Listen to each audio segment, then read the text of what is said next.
So hello friends, कैसे हो आप सभी। आई होप आप सभी अच्छे होंगे, स्वस्थ होंगे।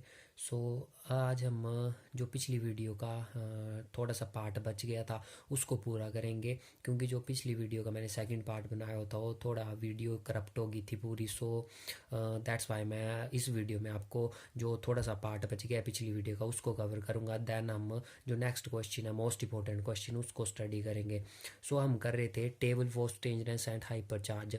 देखो यहाँ पे मैंने एक टेबल बनाया हुआ है। ये मैंने इसलिए बनाया हुआ है क्योंकि जब आप न्यूमेरिकल्स करोगे ना तो आपके पास दो ऑप्शन है। या तो अगर आपके पास स्टेंजनेस वगैरह जैसे हाइपर चार्ज हो गया, स्टेंजनेस हो गया, आइसोस्पिन हो गया, थर्ड कंपोनेंट ऑफ आइसोस्पिन हो गया, यही वैल्यूज़ होती हैं। अगर ये वैल्यूज़ अगर आपको डायरेक्ट याद होंगी तो आपको न्यूमेरिकल करने में आसानी होगी। नहीं तो आप जो फॉर्मूले मैंने आपको बताए हैं हाइपर चार्ज, स्टेंजनेस वगैरह कैलकुलेट करने के, आप उनको यूज़ कर सकते हैं। बाकी जैसे यहाँ पे मैंने मीज़ोन फैमिली लिखी हुई है पूरी। तो देखो मीज़ोन फैमिली के लिए आपको पता है बारियोन नंबर क्या होता है, ज़ीरो होता है। एंड जितने बारियोन होंगे उनके लिए बारियोन नंबर क्या होगा, +1 होगा। सो मीज़ोन फैमिली में कौन कौन से आते हैं, पायोन्स आते हैं, कायोन्स आते हैं एंड नीटामीज़ोन आता है। ठीक है। एंड आपको पता है पायोन्स किस में एग्जिस्ट करते हैं, ट्रिपलेट में एग्जिस्ट करते हैं। मीन्स इनकी मल्टीप्लिसिटी क्या होती है, 3। जैसे पाई पॉजिटिव हो गया, pi zero and pi negative, ये तीनों पार्टिकल्स हैं। वैसे ही कायोन कायोन मैंने आपको बताया था डबलेट में एग्जिस्ट करते हैं, मतलब इनकी मल्टीप्लिसिटी कितनी होगी, 2 होगी। और इनके जो आपके पास नीटामीज़ोन है वो सिंगलेट में एग्जिस्ट करता है। तो देखो जो स्टेजनेस की वैल्यू होती है और हाइपरचार्ज की वैल्यू होती है वो 0 होती है। पायोन्स के लिए हम निकाल चुके हैं हाइपरचार्ज की वैल्यू भी और स्टेजनेस की वैल्यू भी। जितने पायोन्स होंगे उनके लिए हाइपरचार्ज और स्टेजनेस की वैल्यू 0 होगी। सो आप डायरेक्ट ये याद रख सकते हो, क्योंकि न्यूमेरिकल करना फिर आपके लिए काफ़ी ईजी हो जाएगा। नहीं तो आप डायरेक्ट वो फार्मूला लगा के कि स्टेजनेस का फार्मूला यूज़ कर लिया, फिर हाइपरचार्ज का फार्मूला यूज़ कर लिया, फिर उनकी वैल्यू निकाल ली। ठीक है। क्योंकि जैसे आपको न्यूमेरिकल दिया होगा तो न्यूमेरिकल में आपको रिएक्शन दिया होगा कोई, जैसे pi positive plus omega omega negative gives us, ऐसे करके दे दिया होगा कोई इलेक्ट्रॉन प्लस पॉजिट्रॉन मान लो। फिर आपको बोला होगा कि prove that the reaction is allowed और फॉरबिडन, मतलब कि रिएक्शन होना पॉसिबल है या नहीं है। तो आप जितना भी आपने कंसेप्ट ये पढ़े हुए हैं, तो जब मैं न्यूमेरिकल लगाऊंगा तभी आपको समझ आएगा कि हमने कैसे यूज़ करने हैं। सो अगर आपको स्टेजनेस वगैरह इनकी वैल्यू डायरेक्ट पता होगी तो आप डायरेक्ट न्यूमेरिकल में पुट करेंगे और डायरेक्ट पता कर पाएंगे कि रिएक्शन हो गए हो पॉसिबल होगा या नहीं होगा। ठीक है। वरना आप फॉर्मूले से भी इनको ड्राइव कर सकते हैं। बाकी जो कायोन्स हैं उनके लिए स्टेंजनेस की वैल्यू +1 होती है और हाइपरचार्ज की वैल्यू +1 होती है। जो एंटी कायोन्स हैं K0 bar and K negative represent anti particles. ठीक है। तो इनके लिए जो स्टेंजनेस की वैल्यू होती है -1 होती है और हाइपरचार्ज की भी -1 होती है। टाइमिजोन के लिए जो स्टेंजनेस और हाइपरचार्ज की वैल्यू होती है वो 0 होती है। जो आपके पास न्यूक्लियोन्स होते हैं उनके लिए हाइपरचार्ज की स्टेंजनेस की वैल्यू होती है 0 एंड हाइपरचार्ज की वैल्यू होती है +1। ठीक है। जो आपके पास तो ऐसे करके लिखा है मैंने, आपने ये पढ़ लेने पूरा की पूरा कि किन के लिए कितनी होती है। नहीं तो आप फॉर्मूले से कैलकुलेट करना भी जानते हो। सो हम नेक्स्ट टॉपिक पे आते हैं। नेक्स्ट टॉपिक है आपका discuss the various type of conservation law that are followed in particle interaction. So पिछले साल में भी ये एचपी यूनिवर्सिटी में 10 मार्क्स का क्वेश्चन पूछा गया था। और ये जो कंजर्वेशन लॉ है ना पार्टिकल फिजिक्स के, ये टोटल 10 लॉ हैं। सो 10 लॉ ही हैं और 10 नंबर ही थे इनके, मतलब 10 मार्क्स का था तो हर लॉ का एक एक नंबर था। सो 10 लॉ कौन कौन से बड़े आसान है ये। इन लॉज को हम इसलिए स्टडी कर रहे हैं क्योंकि ये लॉ ही हमने वहाँ पे अप्लाई करने हैं न्यूमेरिकल्स पे। जब आपको न्यूमेरिकल्स आएगा तो आप डायरेक्ट इन लॉ को अप्लाई करेंगे। और ये लॉ आपको तभी आएंगे अगर आपने क्वांटम नंबर्स जो various quantum number associated with elementary particle जैसे इलेक्ट्रॉन नंबर, स्ट्रेंजनेस वगैरह ये स्टडी किए होंगे अच्छे से, तभी आपको ये लॉ को वहाँ पे अप्लाई कर पाओगे आप। तो 10 लॉ कौन कौन से, सबसे पहला लॉ आता है, आपने इसी तरह से फ्रेम करना आंसर। अगर क्वांटम वाला क्वेश्चन आता है आपको कि explain various type of quantum numbers associated with elementary particle, तो आपने वो वाला जहाँ तक मैंने ये पिछले यहाँ तक करवाया ना आपको, यहाँ तक एग्जाम्पल तक, यहाँ तक पूरा एक्सप्लेन करना है। और जब ये अगला प्रश्न है तो आपने ये इस तरह से एक्सप्लेन करना है। सबसे पहला लॉ होता है कि the total energy including rest mass energy remain constant and conserved. मतलब टोटल एनर्जी क्या रहती है, कांस्टेंट रहती है, कंजर्व्ड रहती है। कंजर्व्ड का मैंने आपको मीनिंग बताया था कि मतलब कांस्टेंट बोल लो, कंजर्व्ड बोल लो, अनचेंज्ड बोल लो या तो इनवेरिएंट बोल लो। ठीक है। तो टोटल एनर्जी क्या रहती है, इनवेरिएंट रहती है या कंजर्व्ड रहती है। सेकंड लॉ बोलता है आपका the total linear momentum remain constant और कंजर्व्ड। लीनियर मोमेंटम भी क्या रहता है, कांस्टेंट रहता है। थर्ड लॉ बोलता है the total angular momentum remain conserved. So total angular momentum भी क्या रहता है, कंजर्व्ड और कांस्टेंट रहता है। चौथा लॉ बोलता है the total charge remain constant. जो आपके पास रिएक्शन होगा ना कोई भी रिएक्शन होगा उसकी टोटल एनर्जी भी क्या रहेगी, कंजर्व्ड रहेगी, उसका टोटल लीनियर मोमेंटम भी क्या रहेगा, कंजर्व्ड रहेगा, उसका टोटल एंगुलर मोमेंटम भी क्या रहेगा, कंजर्व्ड रहेगा, उसका टोटल चार्ज भी क्या रहेगा, कंजर्व्ड रहेगा। और पांचवा लॉ अब यहाँ से शुरू होता है मेन इंपॉर्टेंट लॉ, क्योंकि यही लॉ आप न्यूमेरिकल पे यूज़ करोगे जो पांचवें से लॉ है, ठीक है। इन सभी लॉ को पांचवा, छठा, सातवां, आठवां, नौवां, दसवां, इनमें से 4-5 लॉ को मतलब या पूरे लॉ को आप वहाँ पे जब रिएक्शन आपको दिया होगा और बोला गया होगा न्यूमेरिकल मतलब कि शो करो कि ये रिएक्शन लो है या फॉरवर्ड है, तो आप इन सभी लॉज को चेक करोगे। और मैंने आपको एग्जांपल से भी बताया ये। तो जैसे पांचवा लॉ है कि the total baryon number remain constant means law of conservation of baryon number. इसका बोलने का ये मतलब है कि baryon number before the reaction and after the reaction क्या रहता है, कांस्टेंट रहता है। मान लो आपके पास क्या है, ये रिएक्शन दे दिया आपको कोई भी, मान लो ये न्यूमेरिकल ही है एक टाइप से, ठीक है। सिर्फ हम ये बारियन नंबर ही प्रूव करेंगे इसमें, क्योंकि जब आपको न्यूमेरिकल आएगा तो आप तो सब चीज़ें पहले देखोगे कि एक्चुअली में होल्ड हो रही है कि नहीं। जैसे बारियन नंबर वाला लॉ होल्ड हो रहा है या लैप्टोन नंबर वाला लॉ होल्ड हो रहा है, तो जब न्यूमेरिकल करोगे तब आपको लग जाएगा पता। बट जैसे आपके पास ये इक्वेशन दे रखी है, कोई ये रिएक्शन दे रखा है और ये मैंने क्या लिखा है यहाँ पे अलोड है। अलोड मतलब ये रिएक्शन पॉसिबल है। क्यों पॉसिबल है, क्योंकि सिर्फ मैंने यहाँ पे बारियन नंबर का लॉ डिस्कस कर रहा हूँ, तो मैंने बारियन नंबर ही चेक करना है। सो बारियन नंबर मैं कैसे चेक करूँगा, देखो अब कितना फ़ायदा होने वाला है क्वांटम नंबर स्टडी करने का। आपको पता है जो लैम्डा ज़ीरो है ये किस फैमिली को बिलोंग करता है, बारियन्स फैमिली को। हमने क्या कौन सा लॉ चेक करना है, बारियन नंबर वाला लॉ चेक करना है ना। तो आपको पता है ये बारियन फैमिली को बिलोंग करता है और ये क्या पार्टिकल है। सो पार्टिकल के लिए बारियन नंबर कितना होता है, 1 होता है ना, तो मैंने 1 लिख दिया। देन ये क्या है, रिएक्टेंट है, ये किस में चेंज हुआ, इन पे चेंज हुआ। P positive and pi negative. P positive क्या है, प्रोटोन है, ठीक है, एंड पाई नेगेटिव क्या है, पायोन्स है। अब आपको पता है प्रोटोन क्या है, बारियन फैमिली को बिलोंग करता है और ये क्या है, पार्टिकल है, तो इसके लिए बारियन नंबर कितना होगा, 1 होगा। और जो पाई नेगेटिव है ये किसको बिलोंग करता है, मिजोन फैमिली को बिलोंग करता है। और मिजोन के लिए बारियन नंबर क्या होगा, 0 होगा, क्योंकि मिजोन फैमिली के लिए जो भी फैमिलीज बारियन नंबर इन्हीं के लिए 1 होगा। जो बारियन के एलिमेंट्स होंगे और बाकी जो अदर एलिमेंट्स होंगे उनके लिए 0 होगा। सो इसके लिए क्या आ गया 0। सो इसके लिए 1, इसके लिए 0, बीच में प्लस है तो 1 + 0 कितना होता है, 1 होता है। और यहाँ पे लेफ्ट हैंड साइड पे भी हमारे पास बारियन नंबर क्या है, 1 है। राइट हैंड साइड पे भी क्या बना, 1 है। It means the baryon number is constant before and after the reaction. यही हुआ ना law of conservation of baryon number का मतलब कि baryon number before and after the reaction क्या रह रहा है, इक्वल रह रहा है। 1 = 1 आ रहा है ना आपके पास। So it means baryon number is conserved. So baryon number conserved हो गया, हमने क्या बोल दिया, रिएक्शन क्या है, अलोड है, मतलब रिएक्शन पॉसिबल है। बट जब आपको न्यूमेरिकल आएगा, मान लो ये आपको न्यूमेरिकल आ गया, तो आपने बारियन नंबर भी चेक करना है। आपने लैप्टोन, अगला लॉ है आपका लैप्टोन नंबर वाला, तो लैप्टोन नंबर भी चेक करना है इसी वे में, ठीक है। फिर देन आफ्टर आपने स्ट्रेंजनेस वाला भी चेक करना है। तो ये जितने लॉ हैं ये चेक करना है आपने। ये यहाँ पे तो हमने सिंपल बारियन का एग्जांपल लिया है।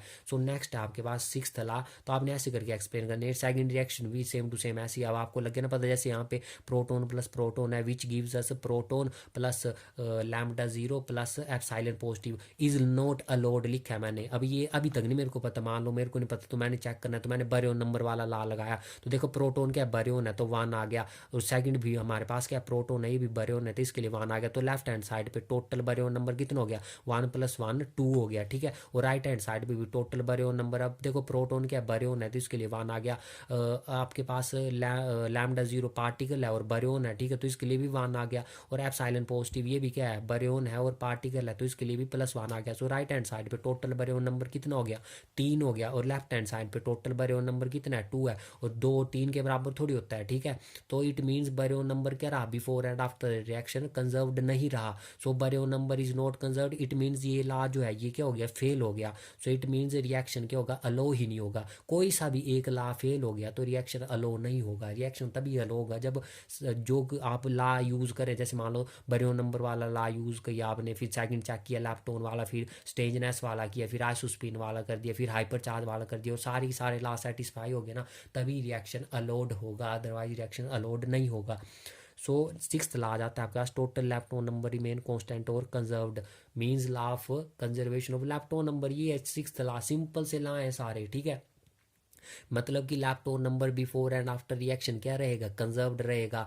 total lepton number before the reaction should be equal to total lepton number after the reaction, that then and then only reaction is allowed, otherwise not, ठीक है।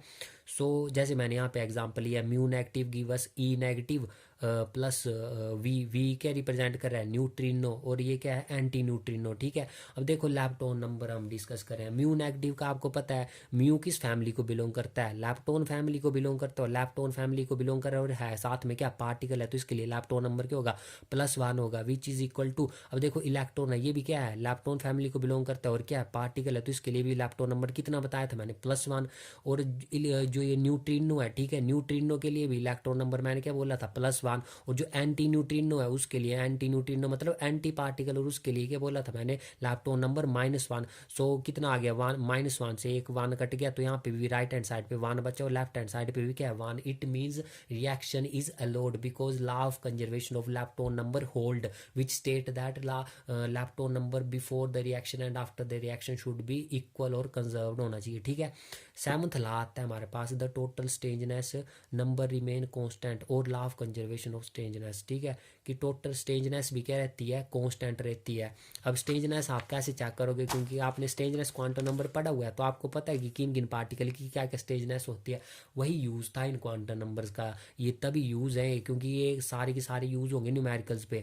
सो फॉर रिएक्शन, तभी मैंने आपको बार बार बोला था कि ये सारे इंटरलिंक्ड हैं टॉपिक।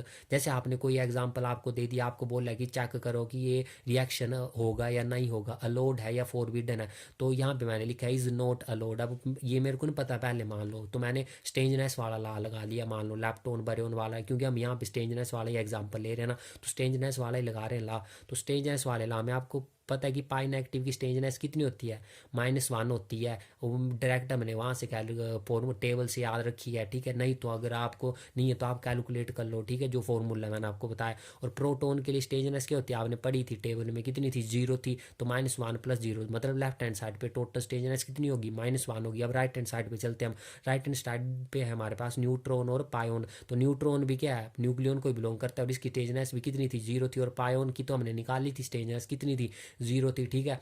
तो लेफ्ट हैंड साइड पे आ गया -1, राइट हैंड साइड पे आ गया 0। It mean strangeness is not conserved, मतलब कि law of conservation of strangeness doesn't hold, it mean reaction is not allowed, ठीक है।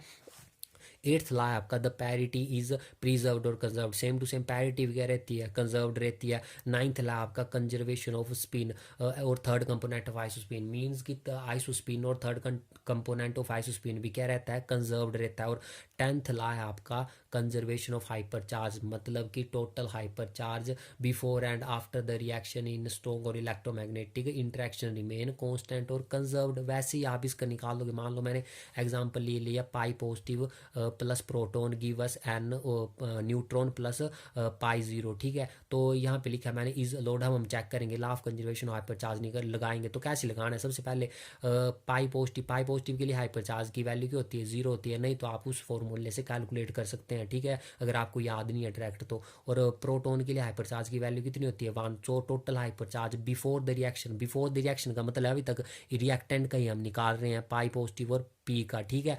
बिफोर द रिएक्शन कितना हुआ, 0 + 1 मतलब 1, और आफ्टर द रिएक्शन चेक करेंगे तो न्यूट्रॉन के लिए हाइपर चार्ज होता है 1, और प्रोटोन पाई 0 के लिए हाइपर चार्ज की वैल्यू होती है 0, तो 1 + 0 कितना हो गया, 1 हो गया। सो hyper charge before the reaction कितना है, 1, और आफ्टर द रिएक्शन भी कितना है, 1। It means hyper charge is conserved और law of conservation of hyper charge hold. So हम क्या बोल सकते हैं कि रिएक्शन क्या होगा, अलाउड होगा। सो इसी तरह से आपको न्यूमेरिकल दे दिया गया होगा, कोई भी रिएक्शन दे सकते हैं इनमें से, और आपको बोलना होगा कि शो करो कि रिएक्शन अलाउड होगा या फॉरबिडन होगा। तो आपने कौन कौन से लॉ चेक करने, मान लो सबसे पहले आपने बरेन नंबर वाला चेक कर लेना, ठीक है, दैन आफ्टर आप चेक कर लेंगे लैप्टोन नंबर वाला लॉ, ठीक है, फिर उसी तरह से आप चेक कर लेंगे स्टेंजनेस वाला, और उसी तरह से आप चेक कर लेंगे हाइपर चार्ज वाला। बस ये 4 ही लॉ आपने चेक करने होते हैं बेसिकली, क्योंकि अगर रिएक्शन अलाउड होना होता है तो इन चारों लॉ को सेटिस्फाई कर देता है, और नहीं होना होता है तो इनमें से कोई एक लॉ फेल हो जाता है। अगर कोई सा भी एक लॉ फेल हो जाता है तो रिएक्शन वहीं पे स्टॉप, मतलब रिएक्शन होगा ही नहीं। तो आपने डायरेक्ट लिखना रिएक्शन इज नॉट पॉसिबल, अगर बरेन नंबर पे ही फेल हो गया ना तो वहीं पे लिख देना, नहीं तो आपने बरेन नंबर वाला कैलकुलेट किया, वहाँ पे रिएक्शन अलाउड हो गया, फिर आपने दूसरा वाला चेक करना कौन सा, लैप्टोन नंबर वाला लॉ, वहाँ पे लगाया पूरा लैप्टोन नंबर का कंसेप्ट, देन आफ्टर स्टेंजनेस वाला चेक करना, देन आफ्टर हाइपर चार्ज वाला चेक करना। अगर चारों की चारों सेटिस्फाई कर जाते हैं तो it mean reaction is allowed, otherwise कोई सा भी एक फेल कर गया रिएक्शन इज नॉट अलाउड। तो इस तरह से आपने न्यूमेरिकल करने हैं। सो आई होप आपको ये 10 लॉ अच्छे से क्लियर हुए होंगे। हम फिर से एक बार रिवीजन कर लेते हैं इनका। सबसे पहला लॉ कौन सा था? Law of conservation of energy, mean total energy remain constant और conserved including rest mass energy, ठीक है। सेकंड लॉ था आपका total linear momentum conserved. Third था total angular momentum remain conserved. Fourth था आपका total charge remain conserved. Fifth था total baryon number remain conserved. Six था आपके पास total lepton number remain conserved. Seven था आपके पास टोटल आपकी स्टेंजनेस रिमेन कंजर्व्ड। एट था आपके पास the parity remain conserved. Ninth था आपके पास isospin and third component of isospin remain conserved. And 10th था आपके पास hyper charge remain conserved. So ये थे 10 लॉ, सिंपल थे।